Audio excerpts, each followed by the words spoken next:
Olá, para quem não me conhece, eu sou Sérgio Guedes e esse é meu canal de automação predial. Estamos voltando a fazer alguns vídeos usando esse assunto como tema. E hoje a gente está tentando desmistificar o BMS. Não é uma coisa simples, mas no mínimo a gente vai tentar clarear para vocês o que é a automação predial. De antemão, peço a vocês que cliquem no like, compartilhem o vídeo com quem vocês acharem que vale a pena compartilhar, que possa se interessar pelo assunto também. E comentem o que quiser, critiquem, fiquem à vontade, sugiram um outro tópico para a gente poder abordar no próximo vídeo. Mas, sobretudo, espero que vocês aproveitem, ok?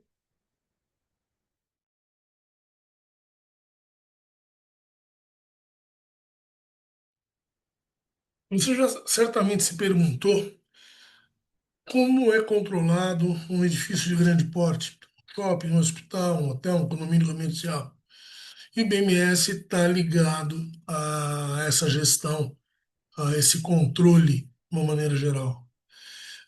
Assim, essa figura que nós temos na tela dá uma ideia das três camadas que compõem um sistema de BMS ou um BMS completo, com supervisório e tudo. Então, a primeira camada, a camada alta, é justamente onde está o supervisório, que é a parte de software, onde o usuário interage com o sistema, onde ele vai ver os gráficos, vai ver as informações coletadas e executar comandos, mudar programação, alterar set point e por aí vai. A segunda camada é a camada das controladoras. As controladoras, ou CLPs, controlador lógico programável, ou PLC, que seria a mesma sigla em inglês, eles atuam em quadros de controle muito próximos aos quadros, geralmente bem próximos aos quadros de potência dos equipamentos, porque eles interagem diretamente. Vocês vão entender um pouquinho melhor mais adiante. Ah, e a terceira camada são os field devices, os equipamentos de campo ou periféricos, sensores, atuadores, válvulas, atuadores e dampers, são todos os equipamentos que ou coletam informações para a gente ou nos permitem executar uma tarefa junto aos equipamentos que são controlados pelo BMS. O BMS pode monitorar apenas, ou seja, ele vai só coletar informação e vai gerar naturalmente relatórios, vai gerar alarmes quando necessário, ou ele pode, além de monitorar, ele pode atuar e interferir no funcionamento daquele equipamento. Desligar, mudar a potência de atuação, mudar a temperatura, fechar damper, abrir damper, esse tipo de coisa pode ser feito também, tá? Um exemplo que eu posso dar, que é muito bacana, de monitoramento que a gente consegue fazer. Imagine vocês um shopping center, que vocês tenham vários condôminos, várias lojas, cada uma com o seu medidor de energia.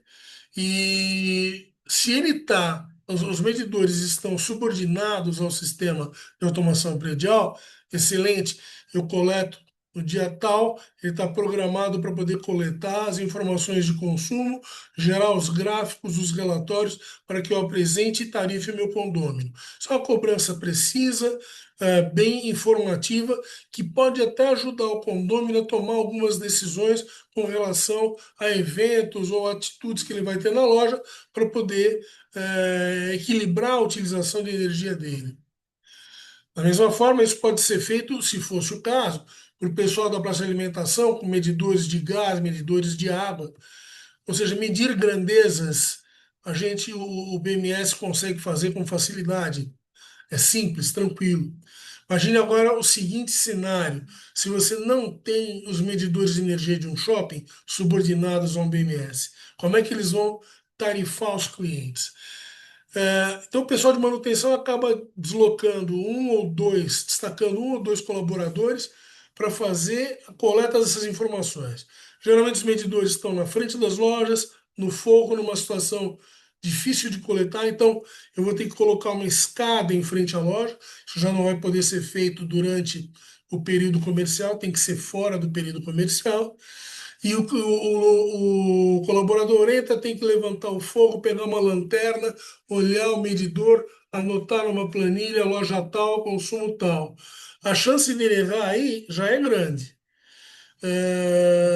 Vai estar cansado, com pouca iluminação, ele pode se confundir, natural. E tem a outra chance de errar na hora de transcrever para uma planilha. Isso gera um desgaste grande com o cliente, porque o cliente pode é, resolver pegar a escada dele, olhar e ver que a medição foi errada, se ele sentir que foi uma coisa muito discrepante. Por isso que o BMS, nesse caso, te dá uma economia de funcionários da manutenção, com certeza, e vai te dar uma precisão e uma relação muito mais saudável com o teu condômino. Tá? O BMS pode controlar, além dos medidores que eu citei, é muito comum, o principal objeto de controle do BMS é o ar-condicionado, que é o grande vilão de consumo de qualquer empreendimento. Mas ele também pode controlar a iluminação, dimerizando ou não, simplesmente ligando e desligando em horários programados, monitorar a energia, e aí eu estou falando da energia de entrada do shopping, por motivos de contrato, ele pode evitar a passada da energia contratada em horário de pico, senão fica muito caro, a punição é muito alta, mas ele pode monitorar a escada rolante, elevadores, grupos geradores de energia, dispositivos de segurança. É o- aquilo que o cliente desejar fazer, a gente tem condições de monitorar. Claro, cada vez mais ele vai ter uma despesa maior, mas o BMS é muito maleável e muito abrangente.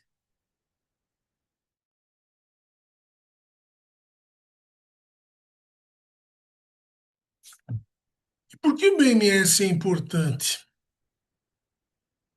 Está ligado diretamente à eficiência energética do empreendimento.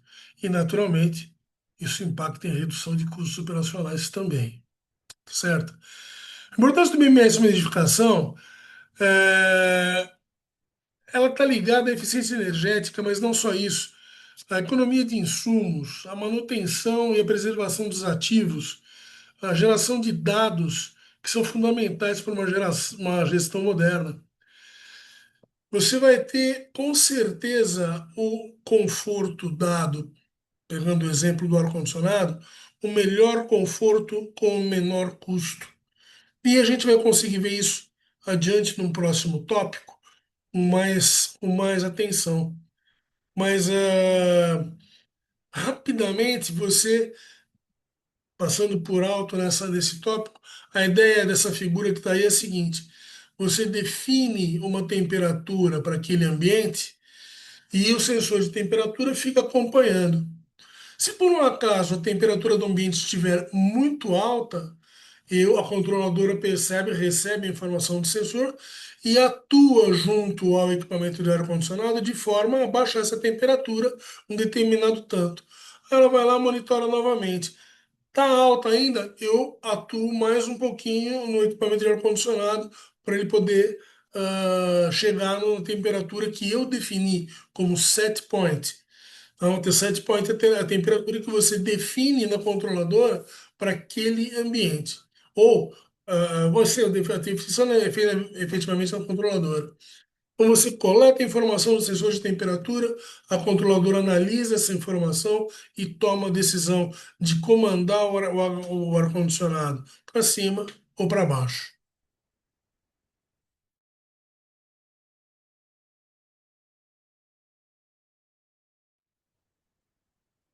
Como o BMS se integra aos sistemas de um prédio? Falei lá atrás a respeito de dois dispositivos, dois elementos do BMS, sensores e os atuadores. Sensores responsáveis por coletar informações, seja de temperatura, seja de umidade, seja de pressão, CO2. E os atuadores vão modular as válvulas de água gelada, válvula de água quente, válvula de vapor, ou atuador de damper vai modular os dampers de entrada de ar.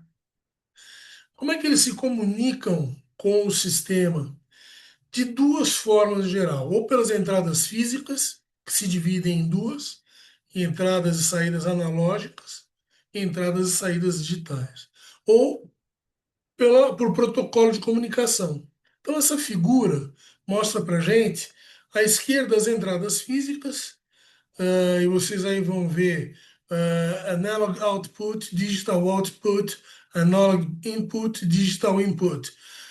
A saída analógica, saída digital, entrada analógica, entrada digital. E a comunicação serial. Comunicação serial é justamente para poder fazer a comunicação com um determinado dispositivo através de um protocolo de comunicação. Os mais comuns no nosso meio na automação predial são esses. Modbus e BACnet, sobretudo quando a gente está falando de ar-condicionado, central de água gelada, esse tipo de coisa. Então, essas são os mais importantes. Claro, dependendo do segmento em que você for atuar, pode aparecer outros protocolos que vão ser da mesma forma importantes para você.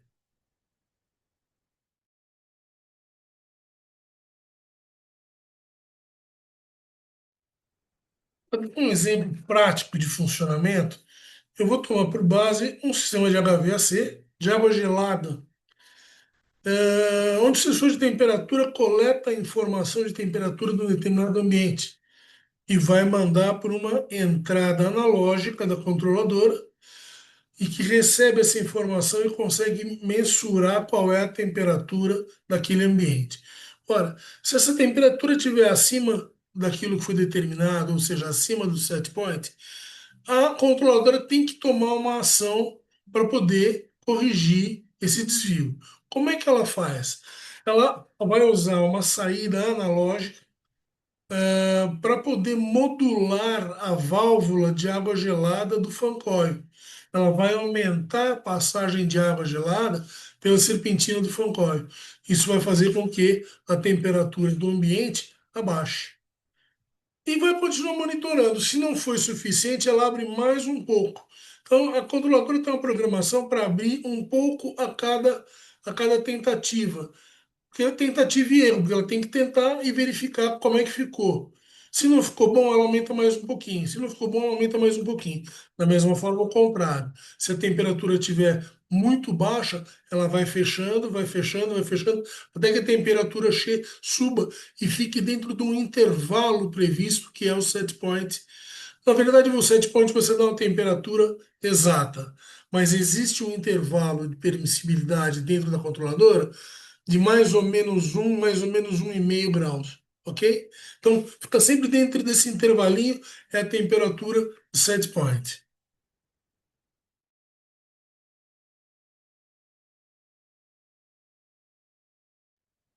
Gente, estamos terminando nesse vídeo. Nesse vídeo a gente acabou vendo, em linhas gerais, o que é um BMS, como é que ele funciona, como é que ele interage com os dispositivos de um prédio, qual a importância dele na administração do prédio. E para terminar, achei legal colocar essa imagem de uma central de operações que está mostrando para você várias telas de um supervisório. Então, vocês vão ver aqui na parte de baixo um chiller. Vocês vão ver logo ao lado dele, certamente um fan coil, não está muito nítido, mas a gente consegue ver um fan coil. Ele vai mostrar para você aqui temperatura de água gelada, de entrada de água gelada, de retorno de água gelada. Vai mostrar temperatura de insuflamento de ar, de retorno de ar. É, todos os dados pertinentes a esse dispositivo ele vai mostrar. Aqui uma central de bombas na central de água gelada, né? E aí, aos lados, você vai ter gráficos, informações de relatório que são importantes, certamente mostrando até em alguns casos alarmes que são pertinentes ao sistema, tá? Agora, se vocês querem saber quais são os principais dispositivos como é que trabalham os sensores no BMS, assista o nosso próximo vídeo. Mais uma vez, não esqueçam de curtir, comentar e compartilhar com quem vocês acharem que pode se interessar. Comentem também o que acharam e sugiram alguma coisa nova para gente, tá bom? Obrigado. Até mais.